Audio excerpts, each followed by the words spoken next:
inscrito ao canal, se inscreva agora mesmo e curta o vídeo. 13 de janeiro de 2018. Excepcionalmente hoje nós vamos ter duas colunas. Vamos começar com a economia real com André Martins. Acordo da Petrobras nos Estados Unidos ficou melhor que o esperado, dizem analistas. E as notícias do esporte com Daniel Portugal.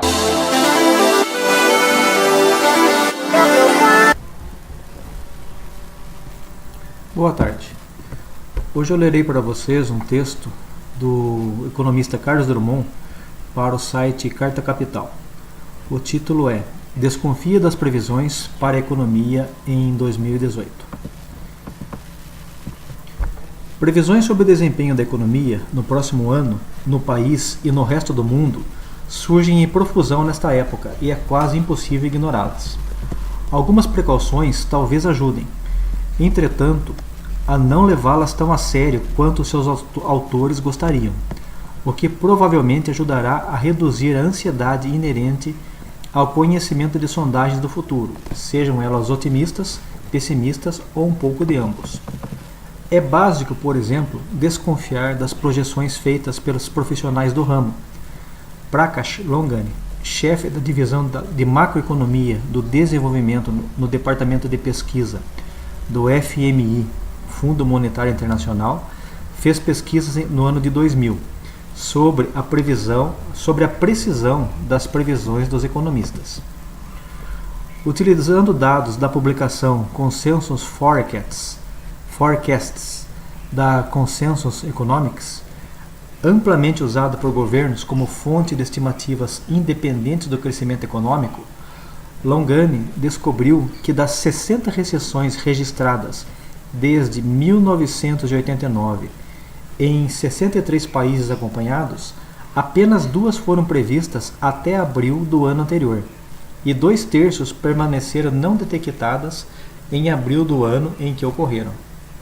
Além disso, as previsões dos analistas do setor privado e aquelas do setor público pouco diferiam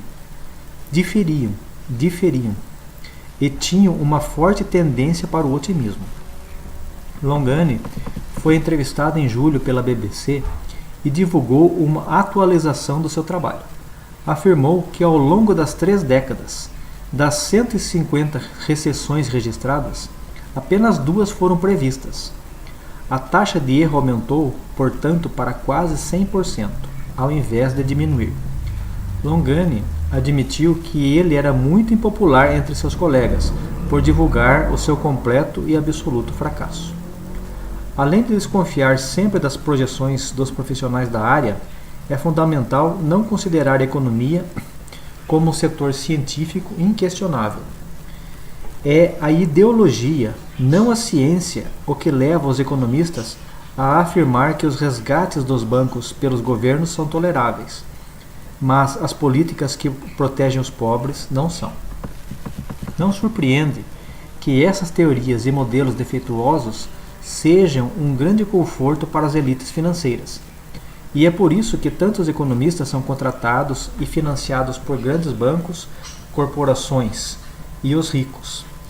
Dispara Anne Pettifor, respeitada economista do Reino Unido, consultora do Partido Trabalhista Britânico e de governos e que foi condecorada por seu trabalho pelo cancelamento de dívidas do Peru e da Nigéria em 1999 e 2001. Uma das poucas pessoas no mundo a prever a crise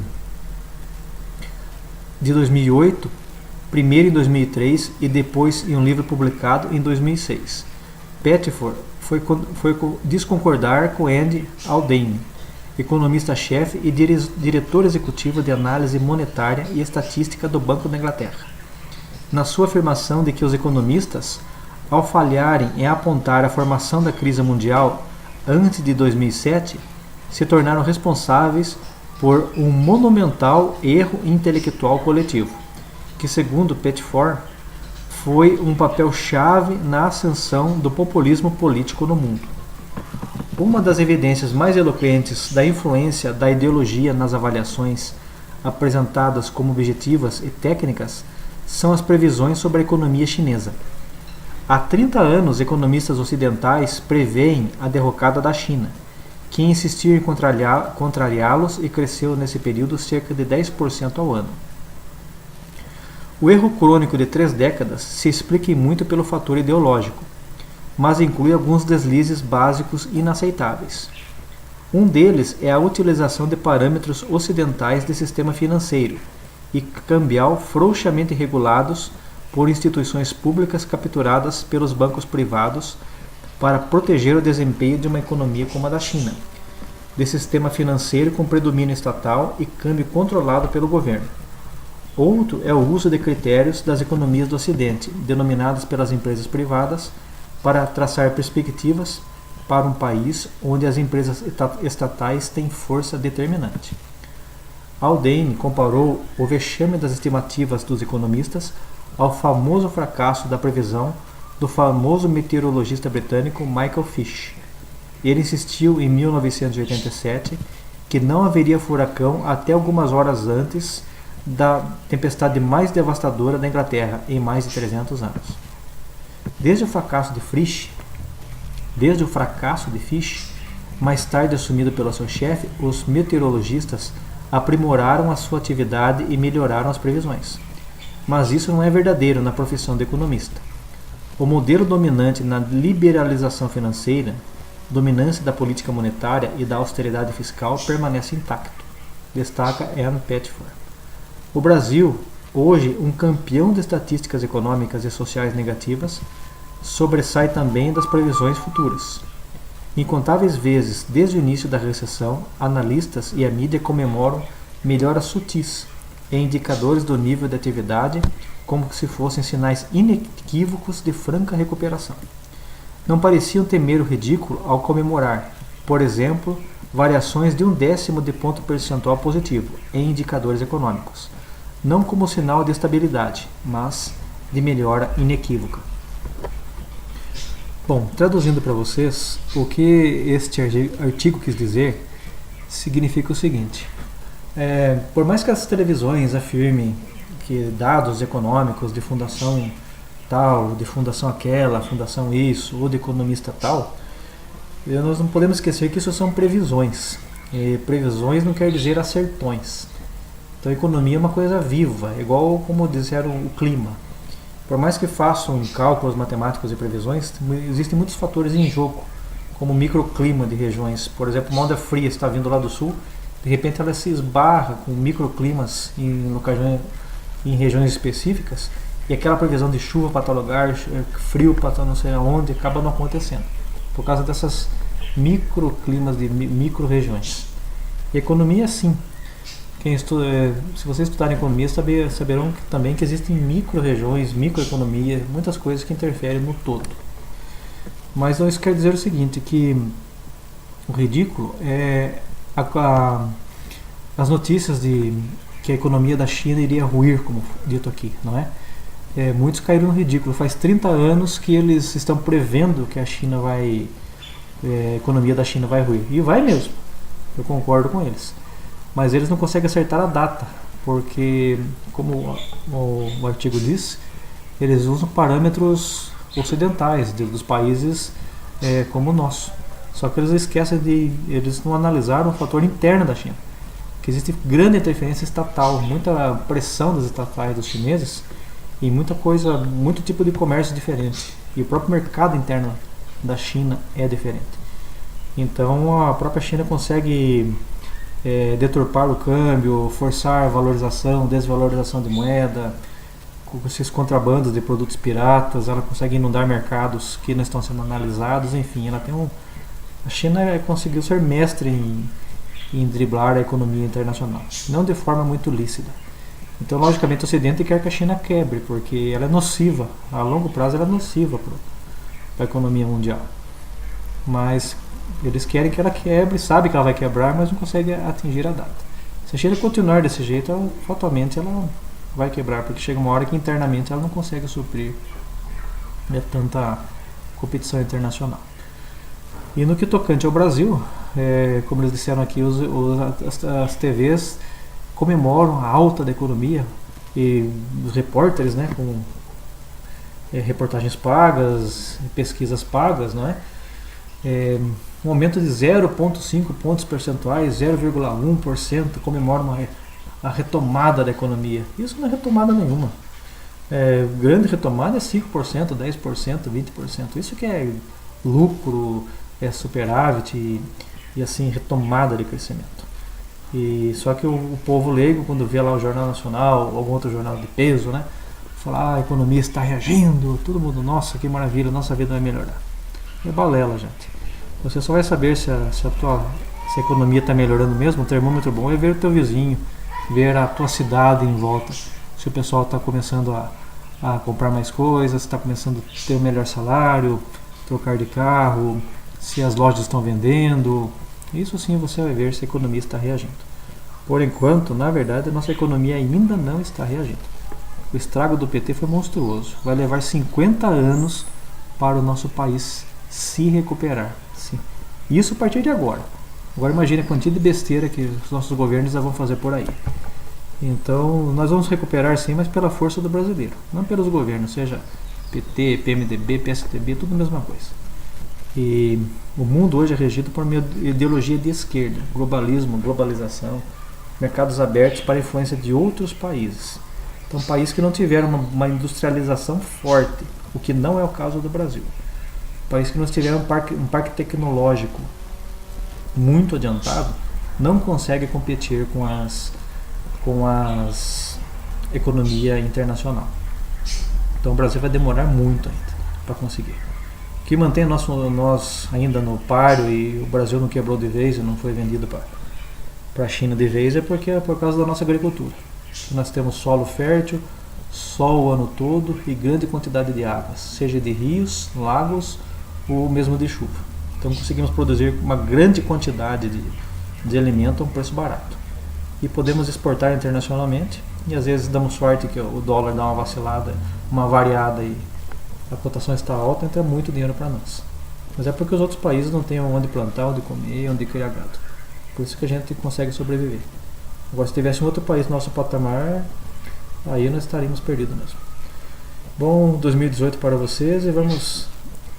Aos poucos nossa economia vai se recuperar. Então o conselho é pé firme no chão, pensar bem antes de investir e analisar passo a passo. Primeiro a tua cidade, depois o teu país, para daí decidir o que fazer. Um abraço a todos. Muito obrigado, André Martins. Até semana que vem, se Deus quiser. R7. Acordo de Petrobras dos Estados Unidos ficou melhor que o esperado, dizem analistas. Ainda pendente da aprovação da Justiça norte-americana, o acordo prevê o pagamento de 2,95 bilhões de dólares para o encerramento da chamada Class Action, mas analistas estimavam a possibilidade de a empresa ter que pagar de 5 bilhões a 10 bilhões de dólares em um possível acordo. Além disso, analistas destacaram que a eliminação das incertezas a partir do acordo é positiva para a empresa. A agência de classificação de risco Moody's afirmou que a posição de liquidez da Petrobras é adequada e o pagamento do valor acordado da ação coletiva não é uma preocupação relevante. Por outro lado, a Petrobras explicou que o valor acordado impactará o resultado do quarto trimestre de 2017. A possibilidade de mais um ano sem pagamento de dividendos também já está no radar dos analistas de mercado.